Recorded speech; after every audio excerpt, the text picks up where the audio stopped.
Okay, so the next little part of chapter 26,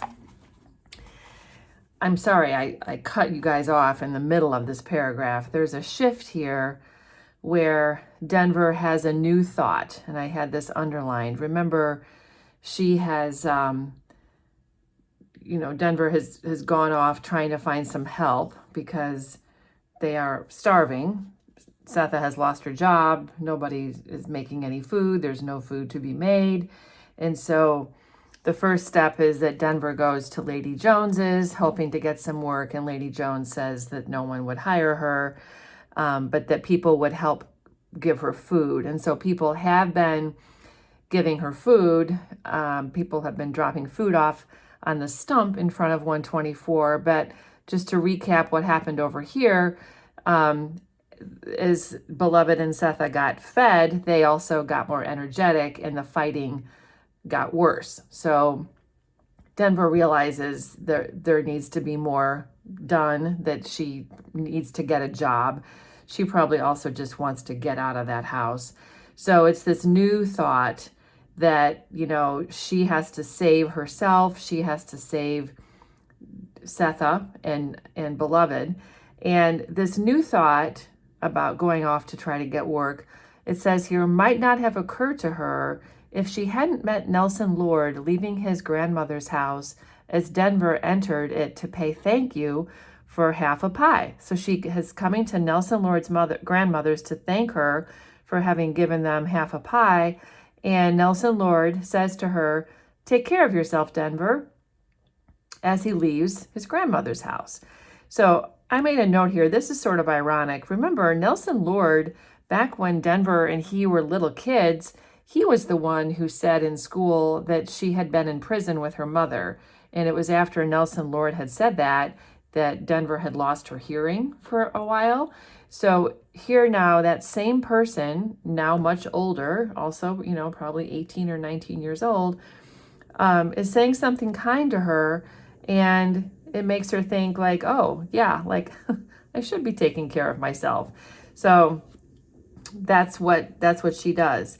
So the person she thinks of are the Bodwins. So the Bodwins are the couple who used to own 124, and they also had helped Sethe and helped baby Suggs when they first came to Cincinnati. So Denver thinks to herself, they helped baby Suggs, they helped her mother, why not a third generation as well?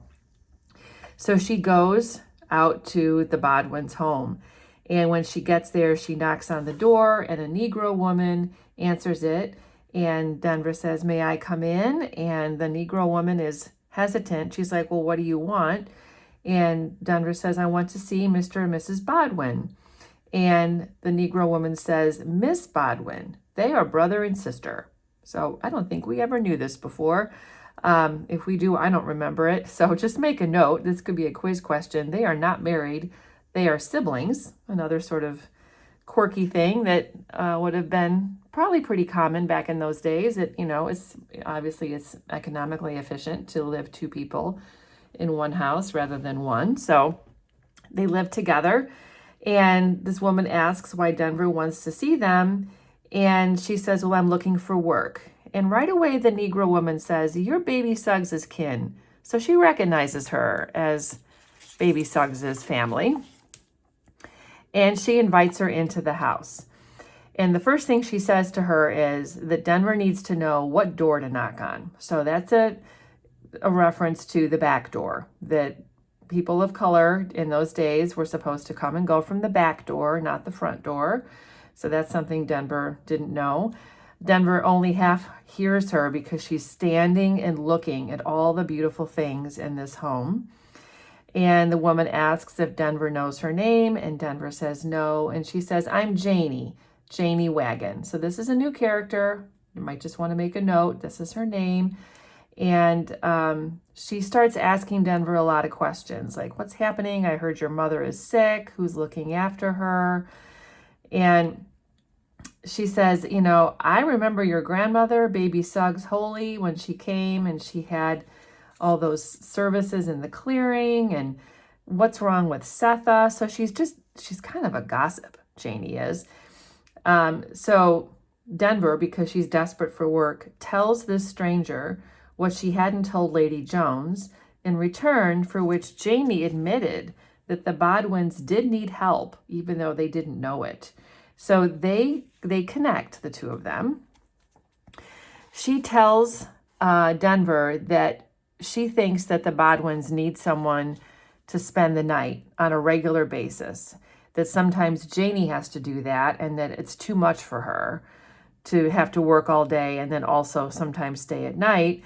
So she explains kind of what that would mean.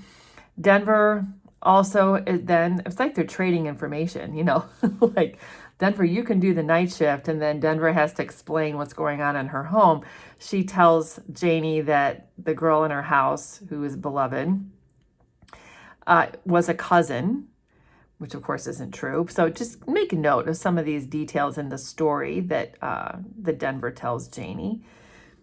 Janey's more interested in Sethe's condition.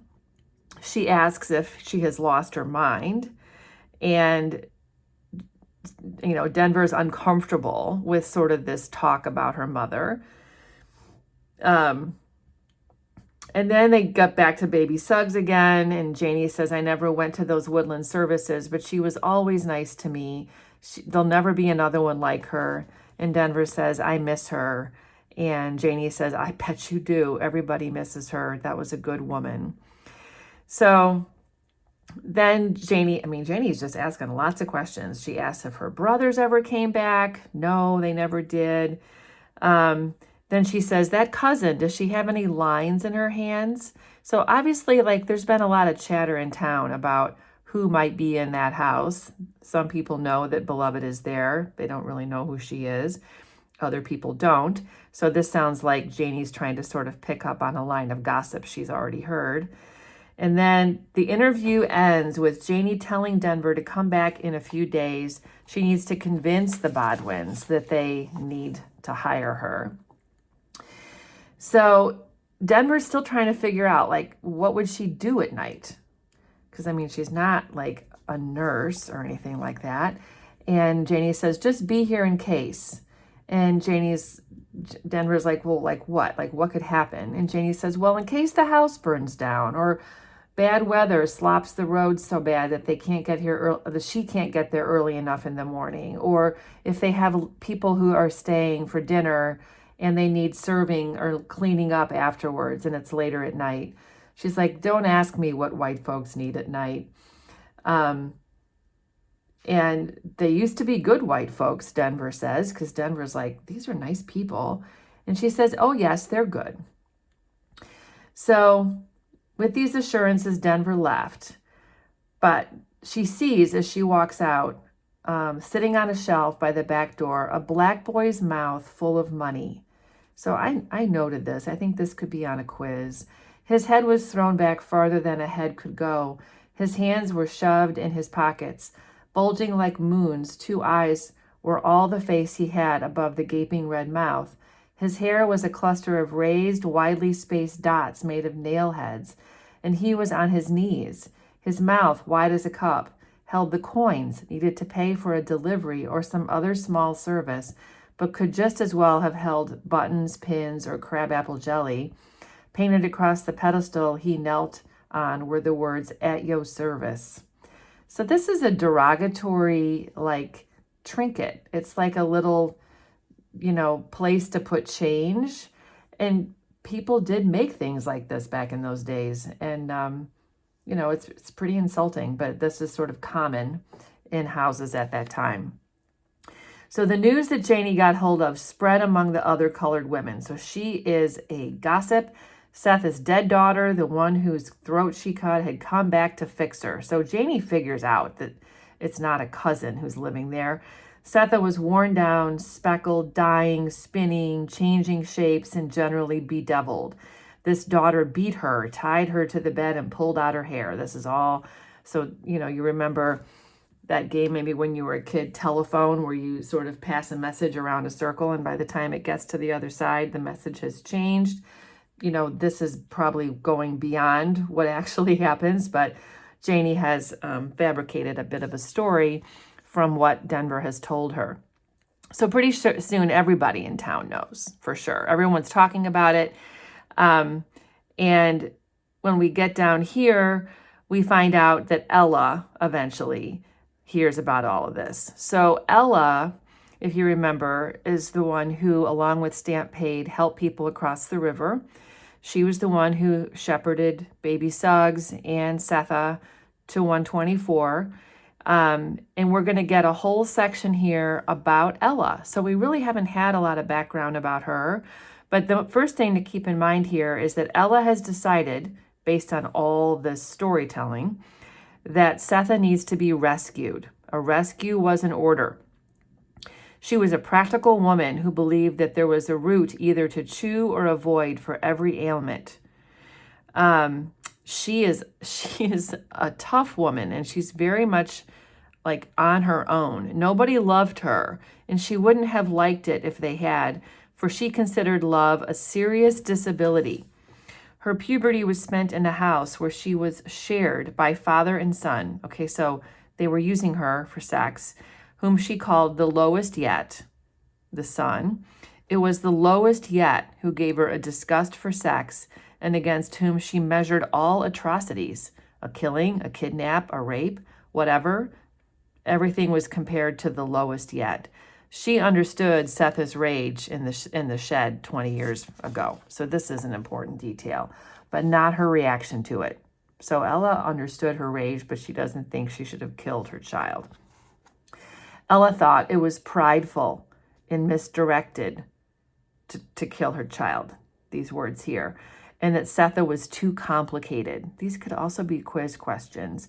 When she got out of jail and made no gesture towards anybody, Ella junked her. So the fact that, now just think about this, Sethe is embarrassed to be in jail. Of course, she was humiliated by that. And she knew she was being judged by people. And so when she came out and she ignored everybody, to me, that seems like a natural reaction. But the community felt that she should be like willing to accept their kindness and that she should be more humble, maybe even show some shame. And when she didn't do that, people turned their back on her, and Ella, it seems like most of all. But because of Denver, Ella has changed her mind. The daughter, Denver, appeared to have some sense after all. At least she had stepped out the door, asked for the help she needed, and wanted work. When Ella heard 124 was occupied by something or other beating up on Sethe, it infuriated her and gave her another opportunity to measure what could very well be the devil himself against the lowest yet. There was also something very personal in her fury. Whatever Sethe had done, Ella didn't like the idea of past errors taking possession of the present. So this is important. She could not countenance the idea of sin staying in a house. The past, she thought, was something to leave behind. And if it didn't stay behind, well, you might have to stomp it out. This could be taken in a much bigger way. You know, like, could this be applied to slavery? Slave life, freed life, every day was a test and a trial. Nothing could be counted on in a world where even when you were a solution, you were a problem. This is another thing. I feel like all of this could be evidence about, like, how do you handle the legacy of slavery? What are the things that you have to think about? Nobody needed a grown-up evil sitting at the table with a grudge. That's Ella's belief. So the women decide to pray all together. They get down on their knees and then they get down to business, is what Ella says. The first day, Denver was to spend her first night at the Bodwins. Mr. Bodwin had business on the edge of the city and told Janey he would pick up the new girl, that's Denver, before supper. So Denver has officially a job, and she's sitting outside waiting to be picked up. Mr. Bodwin's going to be coming to get her. She does not see the women approaching. So these women are coming to save Sethe. They are bringing what they can. Some of them have weapons stuffed in their apron pockets, strung around their necks. Others are bringing their Christian faith. So weapons and faith is what they bring. Lady Jones didn't believe the story, and she hated the ignorance of those who did. So Lady Jones didn't go. But 30 women, this is also an important detail, made up that company and walked slowly to 124. So here's another detail. It was 3 p.m. on a Friday, wet and hot in Cincinnati. It kind of describes just the heat and everything. When they get to 124, all 30 of them, the first thing they saw was not Denver sitting on the steps, but themselves. So this is, they do see Denver sitting on the steps. Literally, she is sitting there, but they see themselves in her. So right away, we have another connection to sisterhood. Remember, Denver has been sort of inaugurated in the world of women through asking for food. They connect with her. They see themselves when they were younger, stronger, even as little girls lying in the grass. They imagine their innocence, which I'm sure fuels them even more to go and save Sethe. Denver hears them mumbling and looks to the left. She stood when she saw them. They grouped, murmuring and whispering, but they did not step foot in the yard. So Denver, I'm sure, is like, what's going on? Denver waved. A few waved back, but came no closer. So she just sits back down and wondering what's going on, which is natural. She sees them praying and talking together. And then Ella hollered. Instantly, the kneelers and standers joined her. They stopped praying and took a step back to the beginning. In the beginning, there were no words. In the beginning was the sound, and they all knew what that sound was like.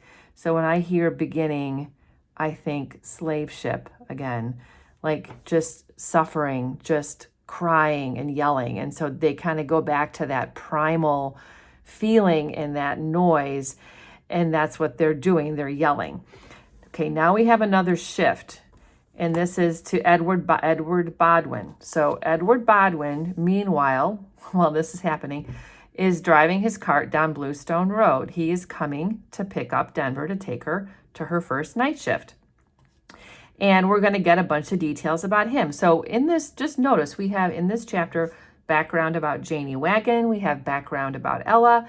Now we're getting background about Mr. Bodwin. It's really the only place we're going to get more information about him. Remember, he had been a child in 124. It had been his parents' home. So he had not seen the house in 30 years. So he kind of remembers all the different things about it, the butternut tree in the front, the stream at the back. So all of this is just like remembering what it was like to be a child there and what the house was like. You can read some of those details. He remembers that when he was a child, there was a time when he buried things there, precious things he wanted to protect. As a child, every item he owned was available and accountable to his family. Privacy was an adult indulgence, but when he got to be one, he seemed not to need it, which is interesting. It's ironic too. So this kind of implies that he did not have the greatest childhood. Like his parents, it sounds like, were very overbearing, and that maybe he couldn't keep the things he wanted to keep. So he cooled his beautiful mustache with his breath. So this is something to notice too. It was generally agreed upon by the women in the society that except for his hands, it was the most attractive feature he had. So he has nice hands, but he has an even nicer mustache, which is an interesting detail. It's dark, velvety. Its beauty was enhanced by his strong, clean-shaven chin. But his hair was white. So yes, this is symbolic. He has white hair and a big black mustache. White and black. Remember, the Bodwins are caring towards the Black community. And so it does show, in fact, I put a question mark here within 2 sentences. Toni Morrison makes clear that this is meant to be symbolic of his true feelings. 20 years ago, when the society thought it was at its height in opposing slavery, it was as though his coloring was itself the heart of the matter. So people used to criticize him for being like having black and white qualities on his physical features, because it did represent the fact that he was accepting of blacks maybe earlier than others. Even the weather was getting to be too much for him. It does tell us he's over 70 years old now. He's still thinking about his childhood, measured by the wars he had lived through but not fought in against the Miami, the Spaniards, and the secessionists. It was slow, but measured by the burial of his private things, it was the blink of an eye. Where exactly was the box of tin soldiers, the watch chain with no watch, and who was he hiding them from?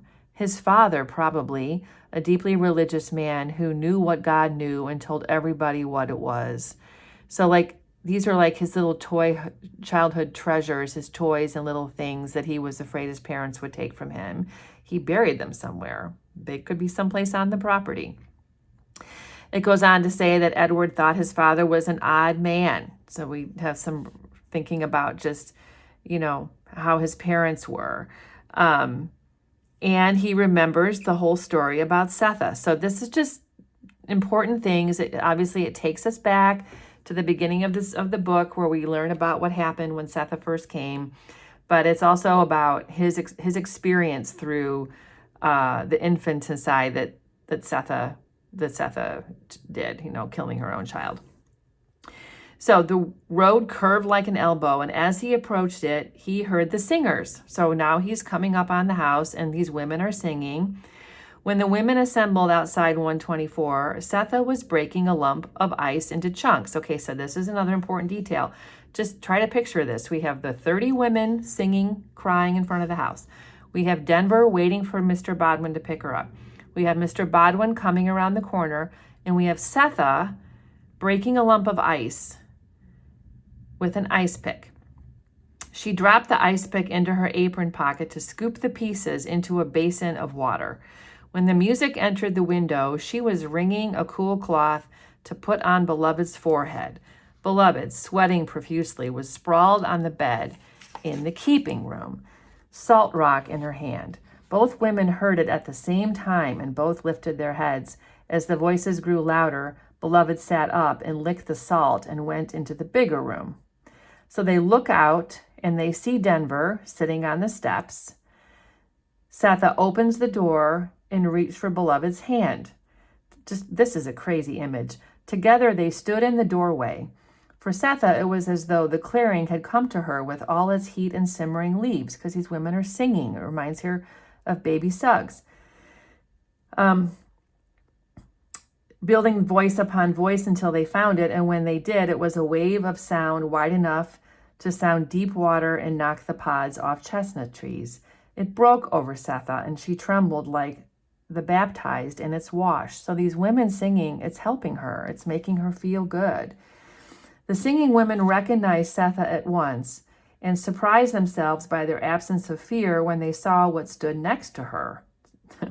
The devil child was clever, they thought, and beautiful. It had taken the shape of a pregnant woman, naked and smiling in the heat. So she's standing there naked. Thunder black and glistening, she stood on long straight legs, her belly big and tight, vines of hair twisted all over her head. Jesus, her smile was dazzling. So this description of Beloved, that's going to be on a quiz. Oh my gosh.